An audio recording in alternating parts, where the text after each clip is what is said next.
Um,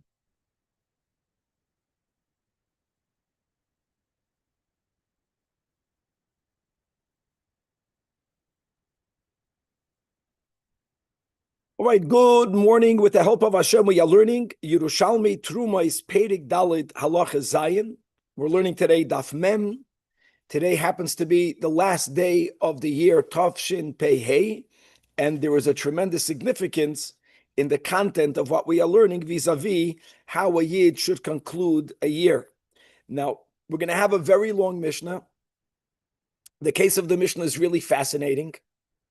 Based on the rule that we learned that midarabanan truma is batel b'meya, and we're going to go with the simple opinion, right? Even though it's really a three-way machlokes tanoim, but we're going to say stam that you have to have 100 units of chulin, in which 1 unit of truma falls, meaning we have now 101 units. Since the ratio is 100 against the 1, then the 1 is nullified. Very important to remember that the need of having 100 to 1 is a derabanan. Mida eiraisa truma is batel beroiv. That's extremely important. That will be the yesod of the whole daf today. Based on that rule, we're going to have a fascinating case in which we're going to have a three-way machlokes tanoi. The case is that the example is we're using a fig. And let's just say that there are 2 types of figs, white figs, black figs, right? By apples, right? Red apples, green apples. But the Mishnah speaks about a fig, a white fig and a black fig. So you have 1 fig of truma.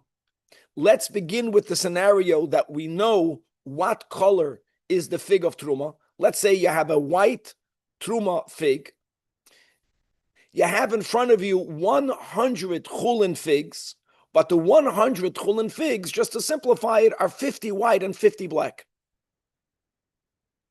And the white fig of truma falls into the 100 figs of chulin, but it's not 100 like the truma. It's not 100 white to the 1 white. No, it's only 50 white. There is another 50 black.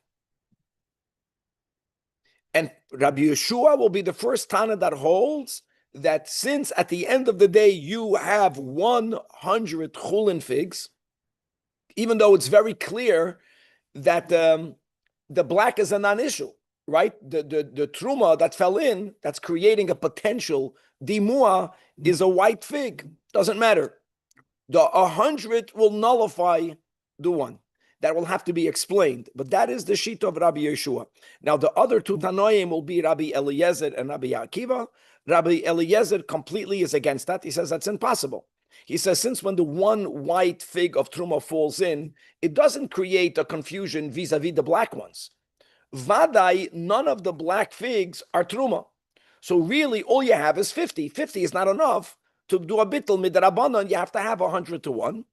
Rabbi Akiva differentiates, and he says the following.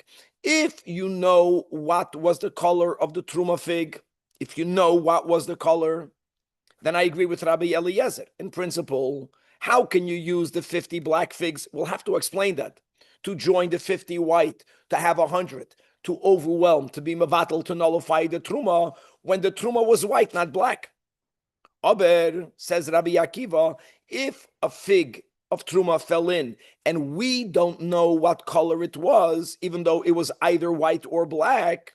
Here, Rabbi Akiva says, since we don't know what the color is, yes, you could use all of the 100 figs, even though half are white and half are black, to do the ma'ale, to nullify the truma fig. This is going to be the content of the Mishnah. We gave the example, the first example of white and black. We're going to have similar examples. There's going to be 2 other examples in the Mishnah. And from there, the Mishnah is going to point out that even though in this initial case that we just spoke out, Rabbi Yeshua is the one that's lenient, we're going to understand that the truma becoming nullified is a leniency.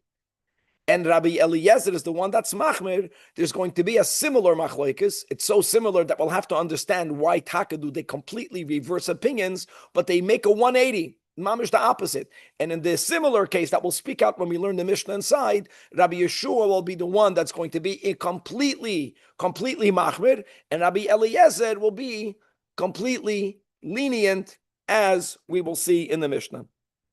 I just want to speak out again that there's a lot of nuance that we can't go into in the Hagdama because we have to learn it inside. Everything that we are learning today is based on the principle that Truma biblically is batal b'roiv, since the need of having the ratio of 100 to 1 is the only way, based on other ideas that we're going to introduce in a moment, that we can explain the Shita of Rabbi Yeshua. And just to say the following, that Truma is holy, Chulin is not holy. Nothing wrong with Chulin, but it's Chulin. And in the Ruchniisdika context, we never want for holy to become nullified. And here you see that biblically, Truma is batal b'roiv. And that's the law midai raisa. Why did the Chachamim say you have to have a ratio of 101? Because the Chachamim came about, the era of Chazal really was born, you can say generally, after the first Beis HaMikdash was destroyed, even though the era of the Nevi'im still went into the Galus a little bit, but the Anshe Knesses HaGdoila, which mehem Nevi'im, mehem Chachamim. Chazal began when the real Shechina that was present departed from the Jewish people, that level only to be returned with the coming of Mashiach. So when a Jew goes into Galus, there's a fear, who says that we're not going to be nullified? We have so little Kedusha vis-a-vis the darkness of the Galus. So when Chazal says, to be Mavatal, not the Batal B'roiv, you have to have the ratio of 100 against 1. Correct? And then they made really many other rules, like Davar Shebminyan is never going to be Batal. Davar Shebachashuv is never going to be Batal. All of these rules, al pi Ruchnius, was to make sure that no matter how bad it gets in Galus, and no matter how many mistakes the individual Jew might make, but the holy part of the Jew will never become nullified. So that's a beautiful way of understanding the changing of the standard that the Chachamim gave. They really did it, pasha, to save the holiness within the Yid. And with that, right away, let's go inside the Mishnah. So here we go. We are beginning with the case of the black and the white. And Rabbi Yeshua Omer, that te'enim shechayrois, malois es halavanois, or vice versa, the halavanois, malois es hashchayrois, as we explained in the words of intro. And let's read it now inside in the Tamara Fulda. Te'enim shechayrois, te'ena, the fig, which is of Truma, the one fig, just as an example, if it was chayra, if it was a black one, a dark one, and yes, shenafla lemeya te'enim, it fell into 100 figs, which are chulin. So therefore, what's the issue? Right? So you have the ratio. No, the problem is that just as a mashal, chetzion shechayrois vechetzion levanois. The chulin were not all of the same color as the truma fig. So in this first example, we know the truma fig was black. So l'chora, you would say the white figs are a non-issue in the example that the Mara is giving, right? Because the white figs are vadechulin. There's no mixture there. Where do you have the issue? Where do you have the doubt? In the 50. Now you have a total of 51, right? You began with 50 black chulin. You have one black truma. That's not the ratio of 100 to 1. Nevertheless, says Rabbi Yeshua, says the Mara Fulda, kulam mitztarfin, all of them do combine. Laha'alois, that's the word that we are using to nullify the one in our example, black of Truma. And the question is why? L'chayra, there's no mixture with the white, black and white. You can discern which one is black, which one is white. So if the vart is she'im hayaroitze, because if you want hayadarsan uma'arvin hakol b'yacha, that's the word. You can press all the figs together. We're talking about completely destroying the individuality of the figs. You can make as a paste out of the figs. You can bring all of the figs to such a ground down, beaten up state where you no longer can see the white and the black. And then you simply have the volume of 100 chulin against the volume of one of truma. So since that's a possibility, based on the fact that the need of 100 to 1 is only midrabanan, it has to be based on that. Now you can even go and mix it up further. So therefore, even though you didn't mix it up further, we allow ourselves halachically to use the other color to join the same color to create the ratio to nullify the one that is of truma, or vice versa. Now I want to say the following. The problem with this explanation of the Mara Fulda is that we have a rule, my friends, called Ein Mevatlin Iser Lechatchila. Right, Danny? What do you mean? You can mix them, or you can beat them all up. You can be ma'at of them. You can be doiris or ma'arev. I get it. You can bring all the figs to a state where they're no longer colorful, and therefore you can't know what's what. But we're not allowed to do that. Ein mevatlin is lechatchila. How can you use something that you may not do to justify a heter? And the answer is, and this is very important, and I'm quoting the words of the Tosfos Yantiv in Mishnayos. When do we say ein mevatlin is lechatchila? When you are being marbe beheter. So the typical example, something non-kosher fell into your pot. Or even basa b'chalav. We're looking at basa b'chalav, so some milk fell into a pot of meat. And we don't have 60-1. So we say you're not allowed to add meat. There you're being marbe to the heter side to create the ratio. That is where we say ein mevatlin is lechatchila. Aber here you don't have to add anything, says the Tosfos Yantiv. You're not being marbe beheter. Even though you would argue by making them into a paste, you're taking away that which discerns one from the other. Yes, but you're not adding anything, taking away. And that's something you are allowed to do. Because since midoiraisa, it's anyways batal baroiv, or they all add that in there, the Chachamim said you have to have the ratio of 100-1. In potential, it's 100-1. Because you can bring them to the state where you cannot discern what's black and what's white. Ad kan Tosfos Yantiv, and we'll go with that. It's interesting logic. It's a very lumdish. The whole Mishnah is going to be amazing. Now, what we're going to have now is going to be two other similar examples, but each one has its own novelty. And the first one will be by igule. Again, we're speaking about these. Igule Devela, for those of us, again, the first Mishnah that many of us learned in Yeshiva and Gemara, right? The second chapter above Mitzvah, Ela Mitzias. So Igule Devela, they used to take figs in the times of Chazal, and they would, in order to preserve them, they would have this instrument called a maktsoya, and that would take away the stems or any other parts of the figs that you don't want for them to be preserved. And then they would press them together, and they would have different molds. One of the common molds was a round mold, and the figs would turn into mamash like a cake, a round cake of pressed figs. So here again, you have a round igule devela, and it falls into other round cakes of chulin. And again, what's the issue? Here's the issue, just as an example. The one of Truma is a small round cake. From the others that you have, I'm not going to say you have a total of 150 large and 50 small, right? I'm not going to say that, because you don't need to have 50 large and 50 small. Let me tell you what you have, Aviv. You have one small round Truma. You have 50 small round cakes of chulin, and then you have another 25 large round chulin. Each large has double the volume of the small. So in volume-wise, you have the ratio of 100-1. But here again, as it is right now, the one that fell in was small. Vadai, the large ones are not truma. So then you would argue, you can say, well, you don't have the ratio. You only have 50 against 1. I'm going to use the same logic. If you were to want, you can take all of these pressed cakes of figs, right? And you can press them again all together, make one big mush out of it all. And if you were to do it, what would you have? You would have the ratio of 100 chulin to the 1 truma. You got that? Same logic. And Rabbi Yeshua is being same. He's being lenient the same. Let's read it inside again. So you have a gula devela. So we say again, and the case of the Mishnah is that the truma is a small cake.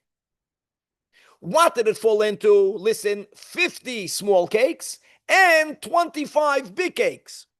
So Rabbi Yeshua says, Hagedoilem, yes, ma'alin es haktanim, as we explained. And look inside the Maraful, the 6 lines from the top. Im yesh nunigulim ktanim of chulin. V'chaf hei gedoilem. V'chaf hei gedoilem. And what's the size of each large cake? She'echad, one large is like too small. V'noifel otoiche igul katan of truma. So we allow for the large ones to be misayeya, the small ones. Laha alois, the ratio, because of the same logic. I'm just going to quote again the words that the Marafulda brings. She'im hoyeroitza darson uma'arven hakol biyachad. Since you can bring it to the state of you having the normal ratio, an undiscernible ratio, even though currently, you know that the one is, there's 51. It's not in the 25. We combine them all together. And the final example that Rabbi Yeshua gives is it's not big and small, but different shape of mold. Same idea. You have square and you have circle when they used to make these pressed cakes. So again, let's say the truma was square and you had 50 square chulin and 50 round chulin. So again, you would argue you don't have 100 to 1 because the issue is in the square. The rounds are vaday chulin. We don't say that. We combine the squares and the round in order to have the ratio of 100. And let's read it inside now. That ho'igulem, round cakes, could combine with the malbinim. Malbinim literally means a brick, but it means a square, even though it can be a rectangular. The point is that you can discern from the shape what is what. And this case will be is that the truma was a malbin, and it fell into 50 other malbims. But you have another 50 of igulim, we do combine them, and the same thing in the other direction.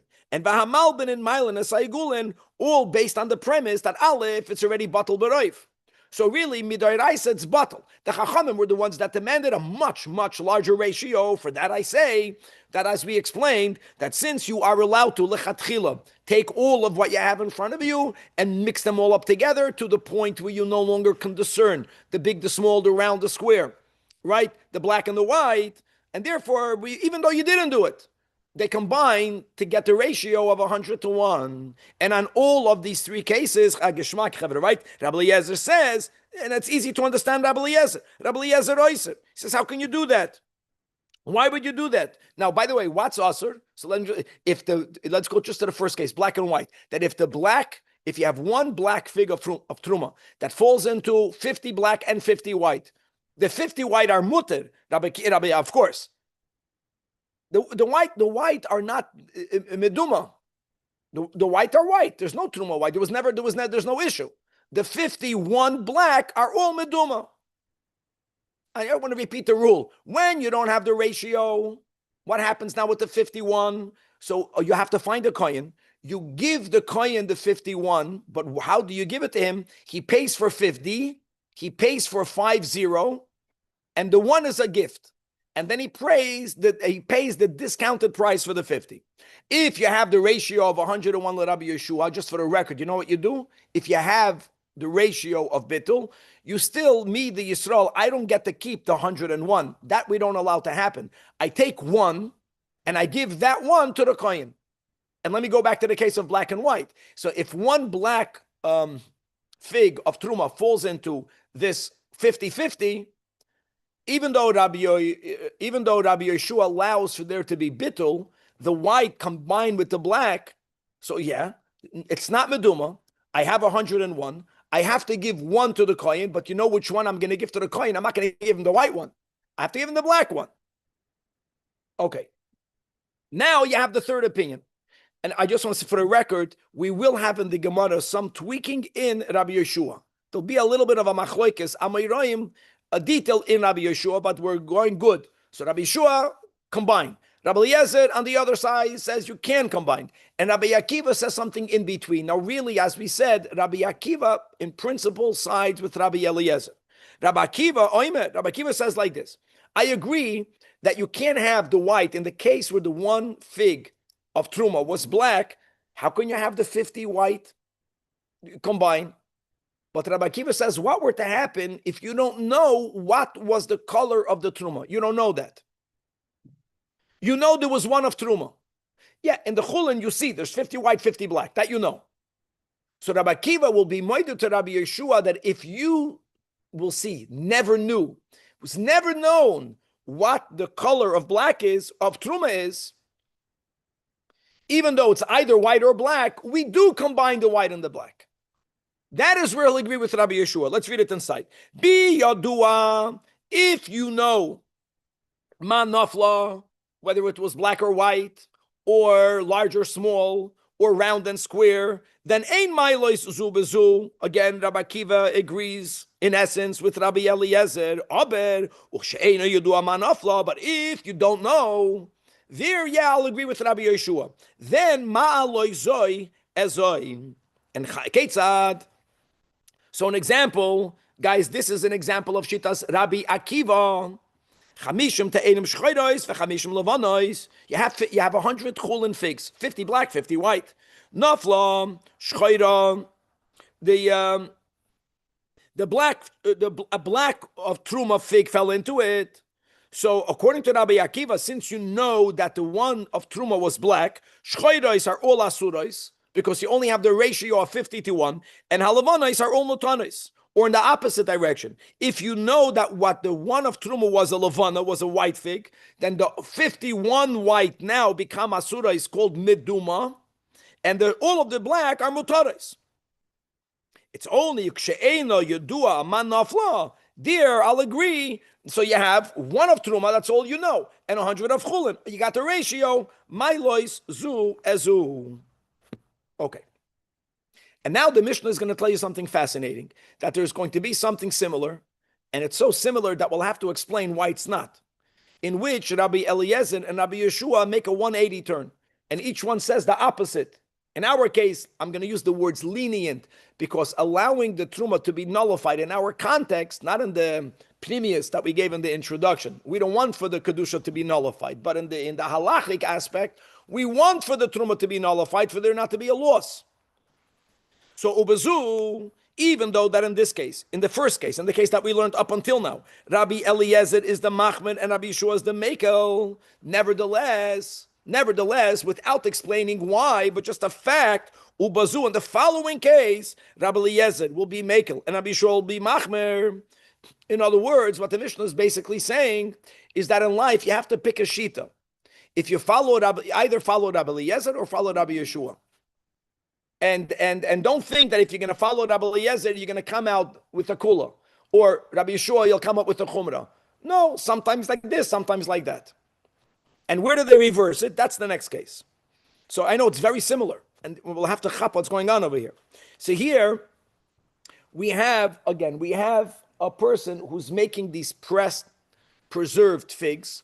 But instead of them putting them into a cake, they're putting them into a barrel. They're putting them into a keli that has a lot of depth. And even though what I'm saying now is something really problematic, but I'm going to say what the Marafulda brings over here, many challenge that to the point that it might even be a mistake. Every barrel, let's say just quantities, has 100 litra of figs. And then you have the final litra, which will be, according to the Marafulda, and this is really a machlokas rishonim, on the top, on the mouth of the barrel, the final layer that you put on top of the barrel has the quantity of a litra, and there is 1 liter of truma that was placed on top. You don't know, you had many barrels in front of you. If you would have 101 barrels, and only in one from the 101 did you put truma on the mouth, on the top, and you don't even know which one it is, here, vadai, everything will become nullified. That's a classic case where you have a ratio of 100 to 1, so there's no din of dimua, which means not only can anyone eat the bottom of the barrels, but you can eat even the top of the barrels. One of them you have to give to a kohen. That's if you would have had 101 barrels and only one of them was problematic and the other 100 were not. The case that they are speaking about is where you don't have 101. Any number less than that. You don't have the ratio of 100 to 1. You don't have the ratio. So just as an example, you have 50 barrels. and on one of the mouths of the barrels, you put a litra of truma. So how could you even be lenient? I'll tell you how you can even be lenient. Who told you that you should only cheshben the mouth of these barrels? If you were to add the volume of all of the barrels, then you have way more than the ratio of 100 to 1. You have so much more than the ratio to 100 to 1 that many Rishonim say you don't even need that each barrel should have 101 litra. You don't even need that. Or if you have that, why do you need, or the other way, if you have every barrel has 100 litra, and then you have the one in the mouth, we need the other barrel. One of the barrels for. And therefore, let's leave that question open. So the question I have is, how does that go with the pressed cakes? If you have different sizes, 101, it doesn't equal. In other words, the volume works. Let me with barrels. Let me word how it's similar, which is a problem. Let me use again the words that Amara Folder brought. If you were to empty all the barrels, lad, and mix everything up together, and you're allowed to do that, we don't say that you're not being marbe beheter, you're not being marbe anything, you're just mixing things up. Then you'll have the ratio of 100 against 1. So l'cha'ira, you would think that Rabbi Yeshua should go l'shitasei that says what? That you malin. And Rabbi Eliezer should go l'shitasei that you don't go malin, because you're only judging, can a Yisrael eat the top litra of the top of the barrel? And according to Rabbi Eliezer, you would think, Rabbi Eliezer would say you can't. If you have 101 barrels in total, 100 vadei chulin and 1, then mevatlin. But what they flip opinions. Let's read it inside. So what happened? Bedoiris litra katsiyas al pi hakad. You pressed on top of these, again, you're just preserving these figs in barrels, and you press the top of one of the mouths of many barrels, not 100 barrels, not the one. You don't begin with 101. You're beginning with less than they needed. You don't know which is the jug in which you have on the top, on the pi hakat truma. You don't know which one. So here, Rabbi Eliezer ironically says that we're lenient. Royin oisan ki ilum heim prudois. You don't look at the top of the mouth. No, you look at the whole jug. You look at the sum total quantity, and the sum total quantity v'hatachtoinois malois esol yoinois. How great is that?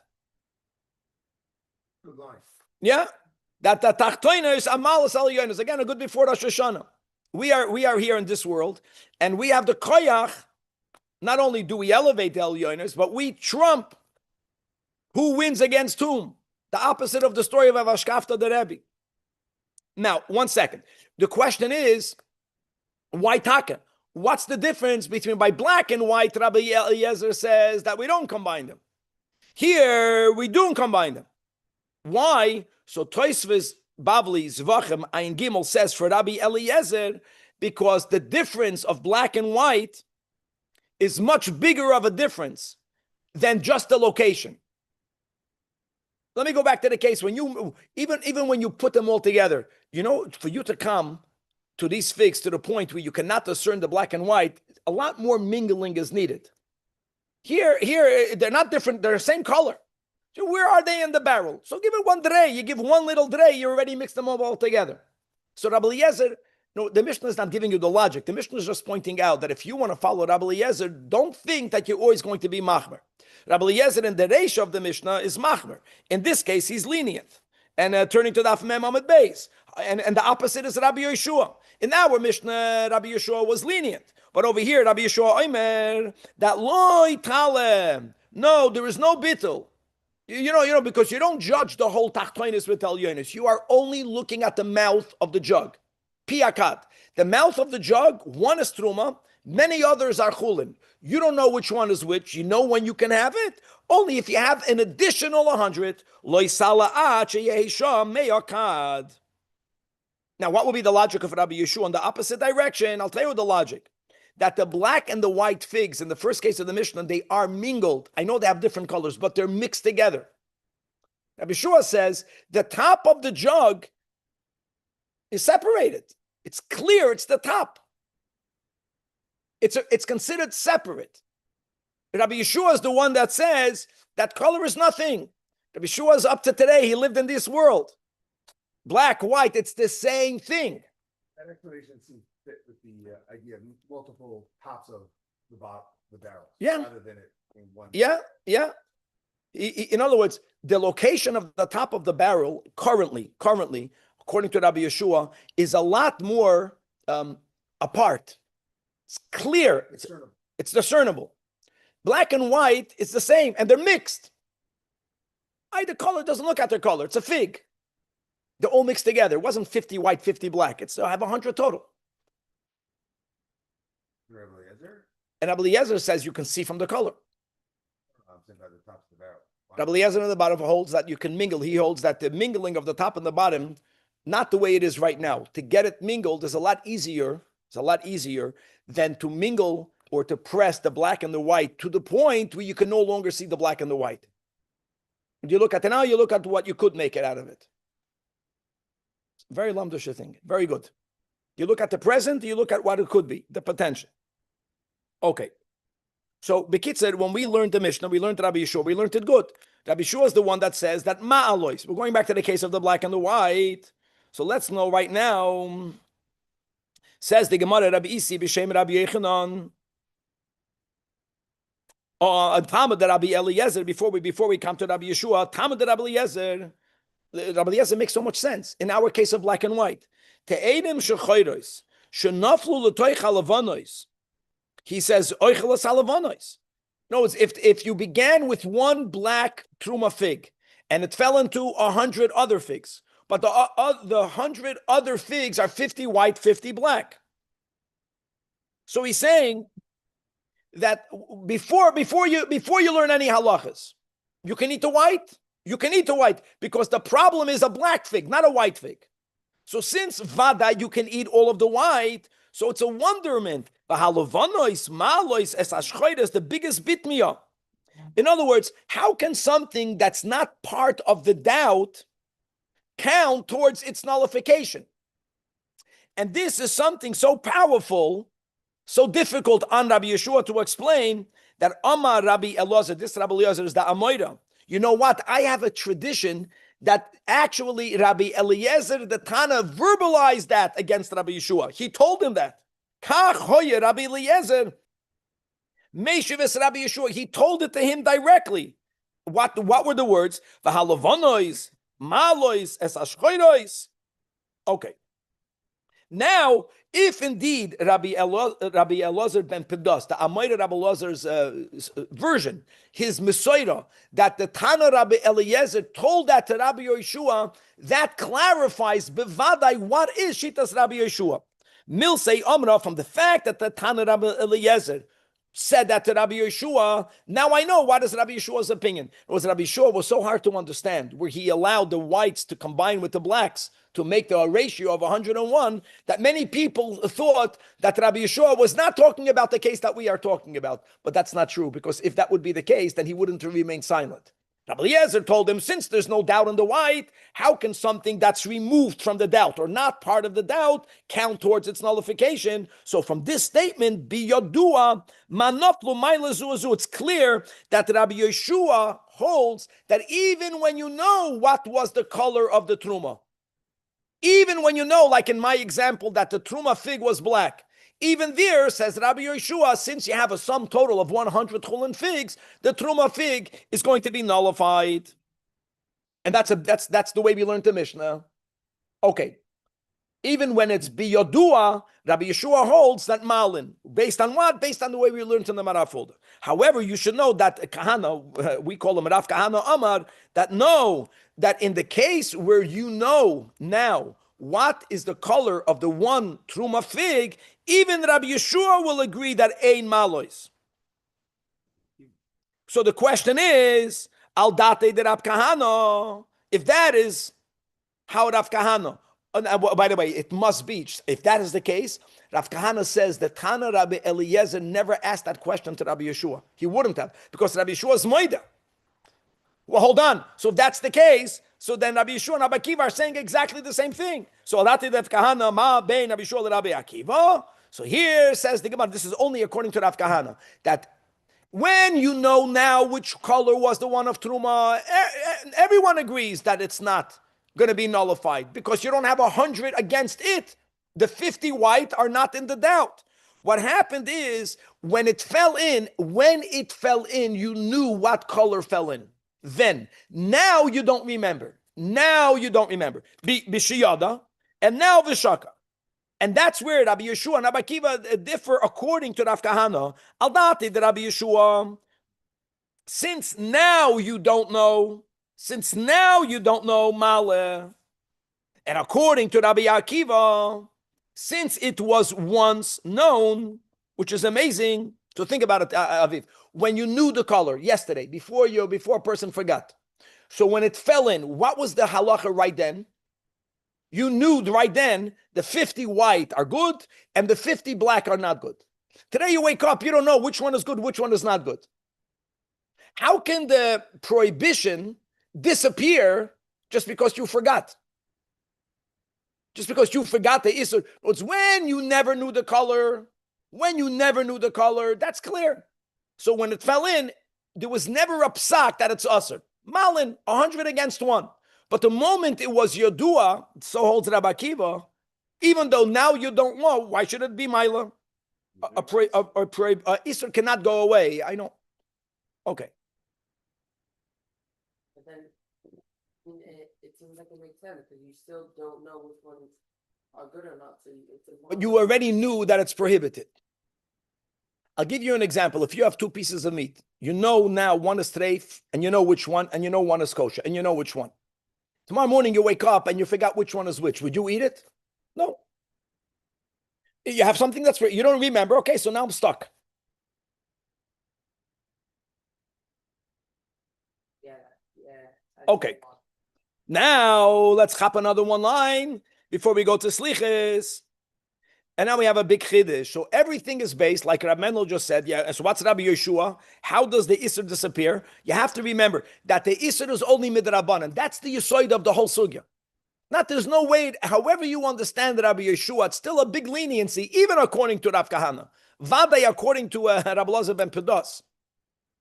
But now let me go back. What is needed for you to have bittul midoiraisa, bittul beroiv? So let me give this case of the black and the white, which would be, what would happen if you have 99 white and one black, chulin, and one of truma black that falls in, then vaday not batal. There would be no shita that says it's batal. So in other words, what do you need for Rabbi Yeshua to be lenient? Says the Gemara, that Shimon Barba says in the name of Rabbi Yechanan, yeah, all of this, the leniency can only work, the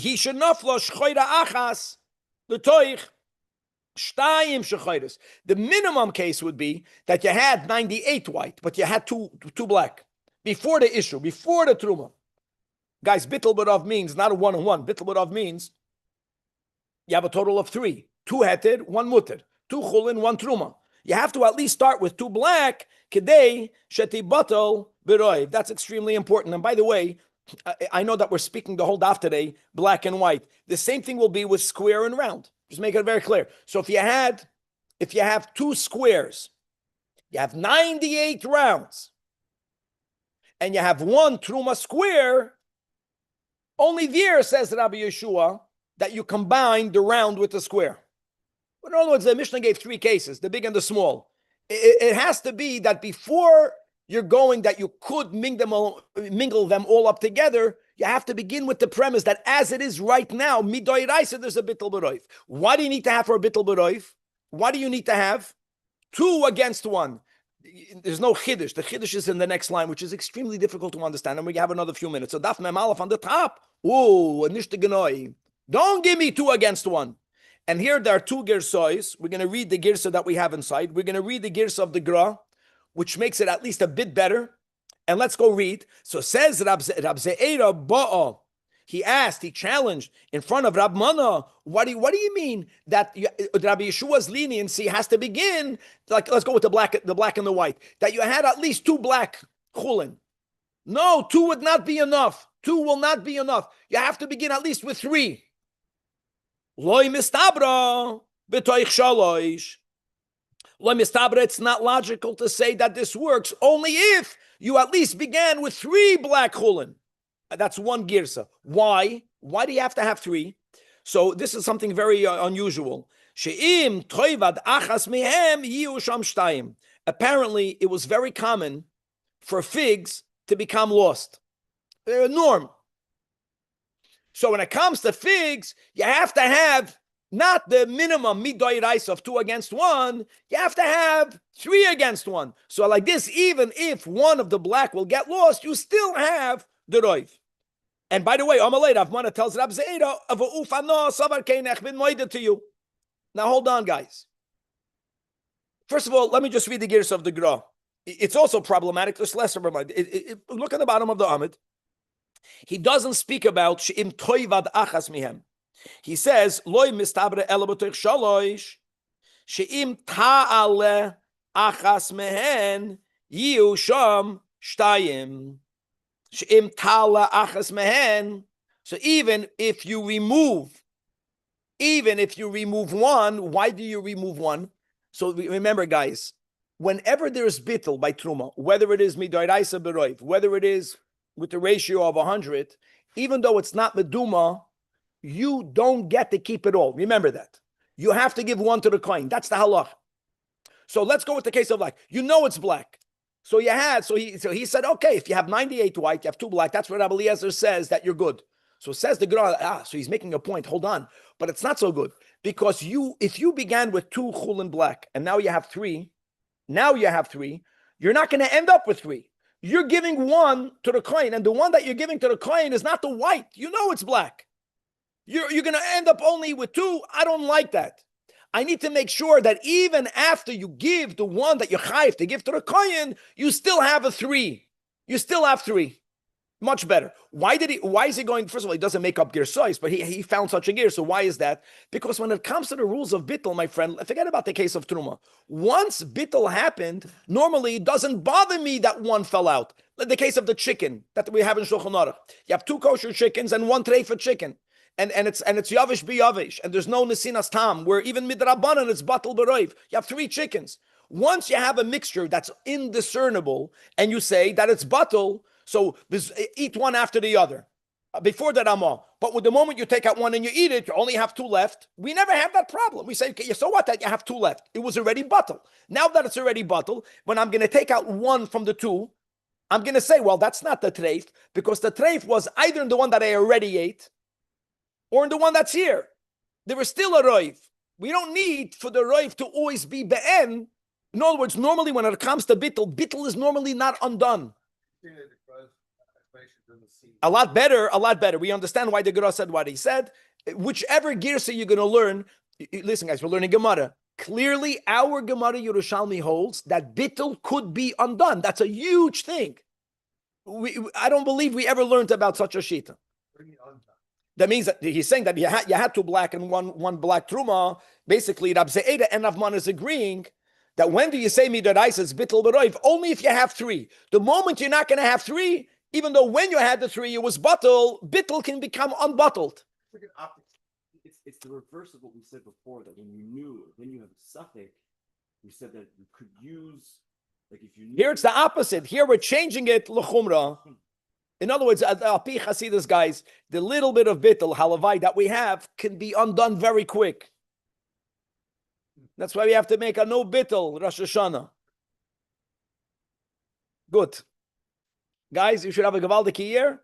And the first daf of Tavshin Peivav, God willing,